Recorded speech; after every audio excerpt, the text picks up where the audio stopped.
Vaheguru Ji Ka Khalsa, Vaheguru Ji Ki Fateh. On Christmas Eve, 103 years ago, my grandfather waited in a dark and dank cell. He sailed by steamship across the Pacific Ocean from India to America, leaving behind colonial rule. But when he landed on American shores, immigration officials saw his dark skin, his tall turban worn as part of his Sikh faith, and saw him not as a brother, but as foreign, as suspect, threw him behind bars where he languished for months. Until a single man, a white man, a lawyer named Henry Marshall, filed a writ of habeas corpus that released him Christmas Eve, 1913.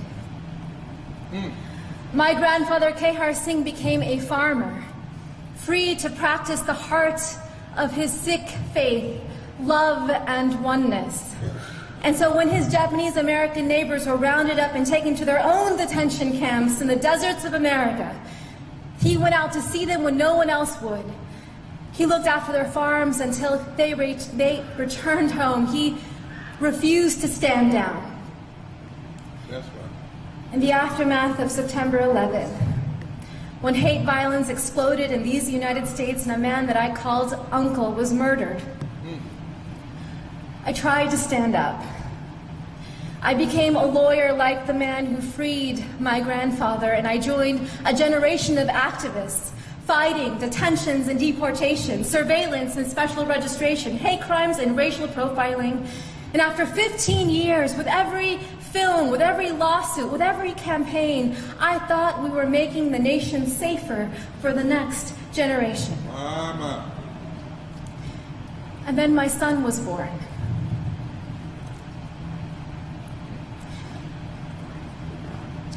On Christmas Eve, I watched him ceremoniously put the milk and cookies by the fire for Santa Claus. And after he went to sleep, I then drank the milk and ate the cookies. I wanted him to wake up and see them gone. In the morning, I wanted him to believe in a world that was magical. But I am leaving my son a world that is more dangerous than the one that I was given.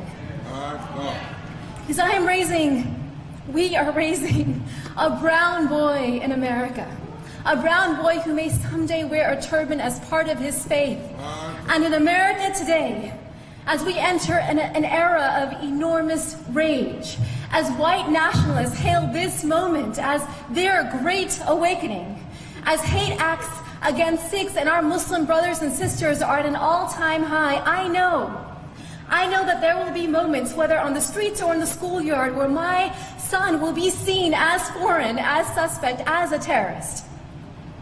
Just as black bodies are still seen as criminal. Brown bodies are still seen as illegal. Trans bodies are still seen as immoral.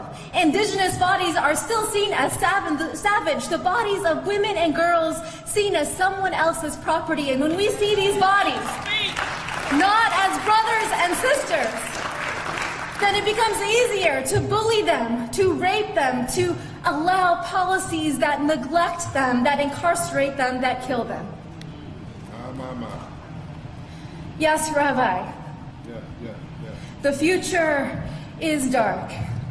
On this New Year's Eve, this watch night, I close my eyes and I see the darkness of my grandfather's cell. And I can feel the spirit of ever-rising optimism in the Sikh tradition, Chardi Kala, within him.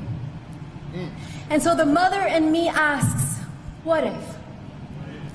What if this darkness is not the darkness of the tomb, but the darkness of the womb? What if our America...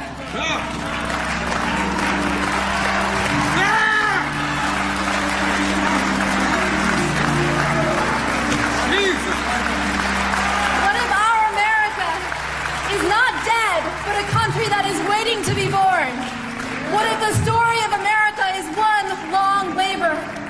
What if all of our grandfathers or grandmothers are standing behind us now, those who survived occupation and genocide, slavery and Jim Crow, detentions and political assault, what if they're whispering in our ear today, tonight, you are brave? What if this is our nation's great transition?